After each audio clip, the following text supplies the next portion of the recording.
Easy Dreamers, it's time to look at the British English accent of Emilia Clarke, aka Daenerys Targaryen, Khaleesi of the Great Grass Sea, Mother of Dragons. This is really freaky. I just need to say this out loud again. I'm incredibly freaked out. Please ask me the question. Okay, there's our first clip. Loud again, loud again. Now this is Emilia Clarke using something we called connected speech. In fact, all these examples are of connected speech. This is when proficient English speakers knit sounds and words together to sound more fluent. Now, here she says, loud again, loud again. Can you hear that D sound from loud moving over to again, so it actually begins the word d'again, d'again, loud again.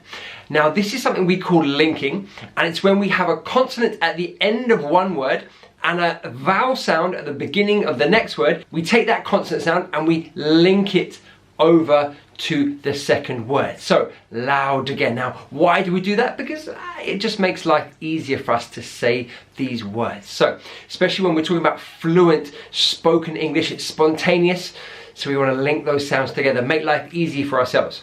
So she says loud again. Let's listen to it again. This is really freaky. I just need to say this out loud again. Out loud again. Now that's not the only example of linking. Let's hear another one. Again, I'm incredibly freaked out. Please ask me the question. Okay, freaked out. Freaked out. So the ED of freaked, that has a T sound. Freaked. Freaked. The next word is out. Well, that's a vowel sound. So we're going to take that T and we're going to use it to link over to out. So it's freaked out. Freaked out. Not freaked out. No, freaked out. Freaked out. Can you hear that linking sound? And again, as I say, it makes life easy for us. Instead of saying freaked out, takes a long time, you could just say freaked out. Freaked out. Now at the end of the video, there's going to be a few example sentences for you to practice, okay? So stick around till the end. But in the meantime, let's hear Emilia Clarke again. No, I think it's probably safe to say he's a better actor as well. Yeah. Excellent. Okay, this is a really interesting bit of pronunciation. So, first of all, I want to just highlight, she says better.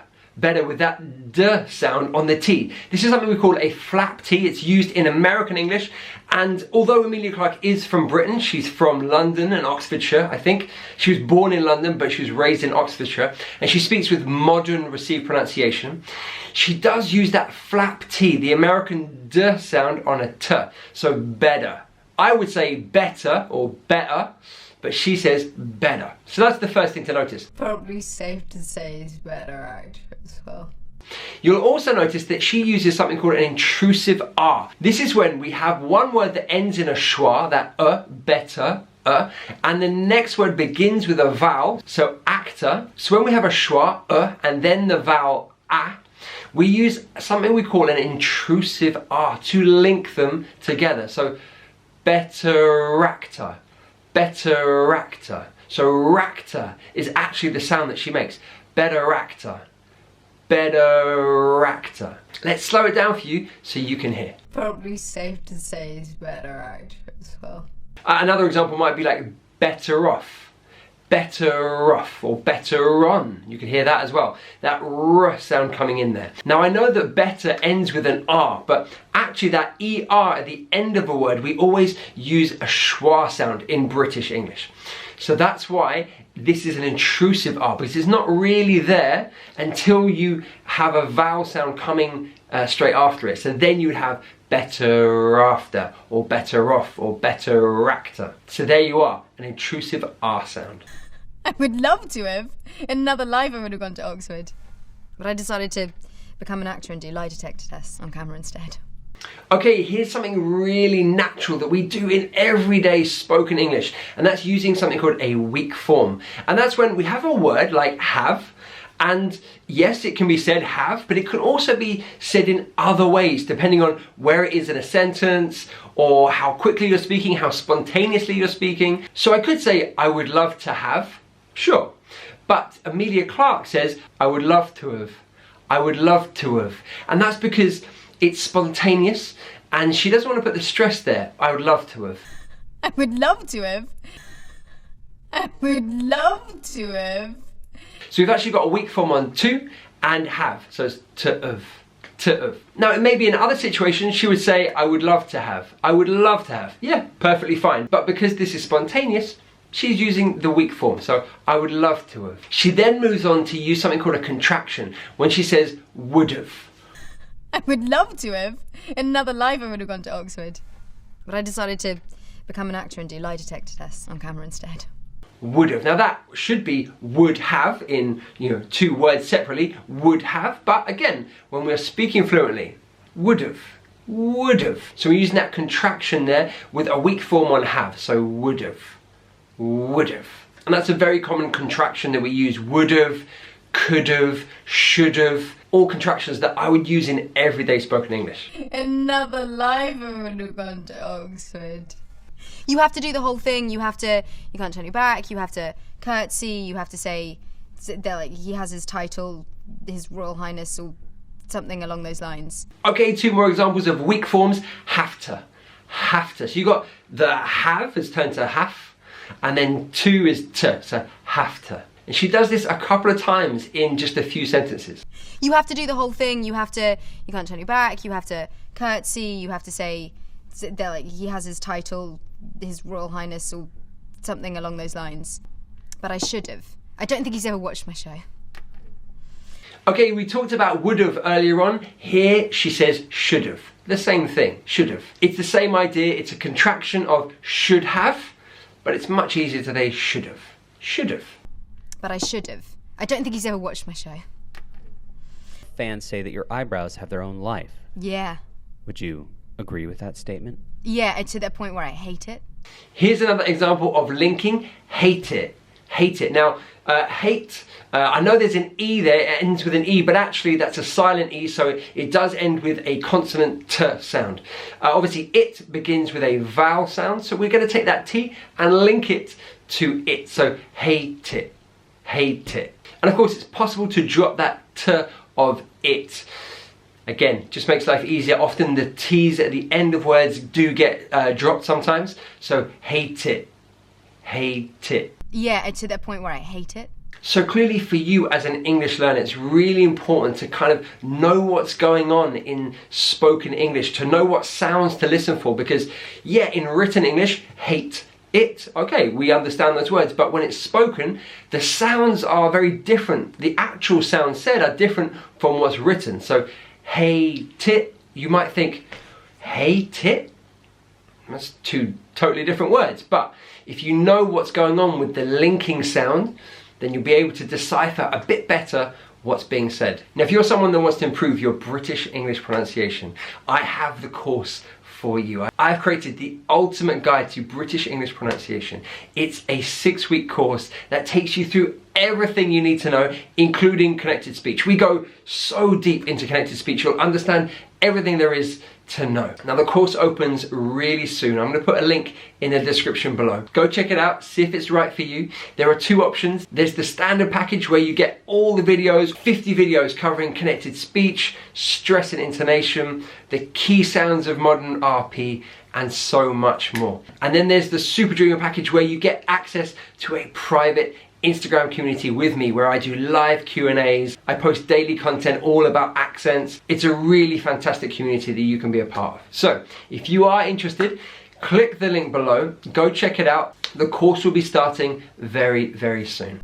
Khaleesi never really, got too hepped up about much. But in life, I find it deeply infuriating. Ooh, okay, lots of linking going on here. Hepped up about. Hepped up about. Okay, let's break this down. So, hepped up is a phrase in itself, and the ed of hepped is a t sound, hepped. So that t is going to link to the up, because that's a vowel sound, right? So hepped up. And then we've got the p of up, and we've got a vowel sound, about. So hepped up about. So we're going to link the t of hepped, the p of up, and then probably drop that t, I think she says, at the end of about. So hepped up about. Hepped up about. Whew, hepped up about. Wow, that's quite a sound, isn't it? That's quite a sentence, isn't it? Not easy, right? Khaleesi never really, you know, got too hepped up about much. Hepped up about much. And that's why it's so important to study connected speech, because these are the sounds that are being made in spoken English, and you need to understand the mechanics of what's going on, right? Is your Italian better than your Dothraki? Well, yeah, probably. Yeah. Some Dothraki I would make up. Okay, another really nice, simple example of linking, make up. Make up, right? This is a phrase we say all the time. It could be a noun, could be a verb or a phrasal verb. Make up. So that k sound of make is linking over to the up. So make up. Make up. Some Dothraki I would make up. Would make up. Well, yeah, Jon Snow's got a sword, that's it. And his curly locks. Now, I wanted to use this example because it's a sentence where she doesn't actually use connected speech, which is completely fine and normal. And there are, of course, lots of examples in this interview where she does use connected speech, but occasionally you might choose not to. And so here she doesn't choose to link that's it, right? You could say that's it, with a s going across to the it, but she actually chooses not to. Now, why is that? Now, maybe she's saying it a bit slower, she's taking a bit more care, lots of different reasons. But here she doesn't use connected speech, she says that's it. Jon Snow's got a sword, that's it. Jon Snow's got a sword, that's it. I really don't think they would have, like, done much. Aha, another example of would've. We learnt that earlier on, didn't we? Would've, should've, could've. Great contractions. I really don't think they would have, like, done much. So she got me tickets to the New York show. Because I saw it originally when it was in Soho. Okay, here's a fantastic one. I get very excited about this. When someone uses an example of connected speech and then in the same words doesn't use it. So, between saw and it, she just says saw it, doesn't she, right? Saw it. Let's listen again. Because I saw it originally when it was in Soho. Okay, so saw it.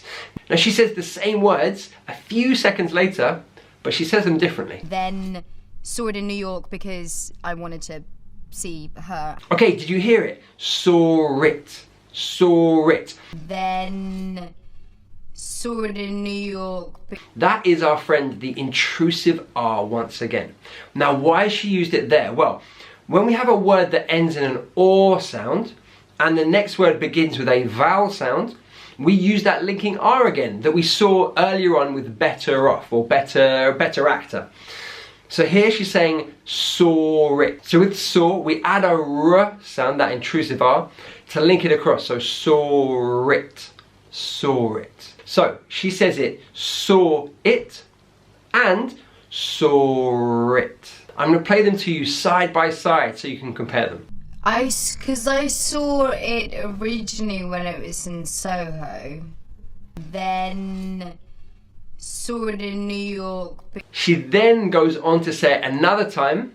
Can you hear which version she says? With the intrusive R or without the intrusive R? Have a listen. No, so I saw it in Soho back before Phoebe was who Phoebe is now. Right, so it was with the intrusive R.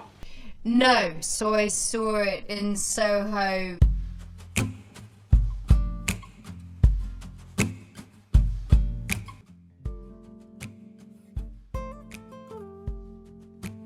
I saw it in the cinema.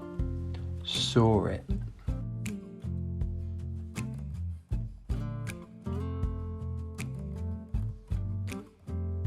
I really don't think I would have done it. Would have.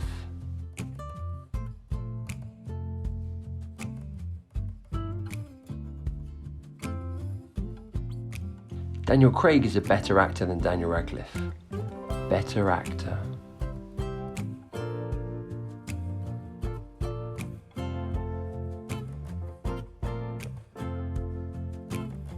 There are so many great makeup tutorials on YouTube.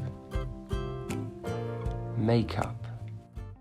If you want to learn more about British English accents, you can click right here. And if you want to learn English through Game of Thrones, you can click right here. And I'll see you in the next video.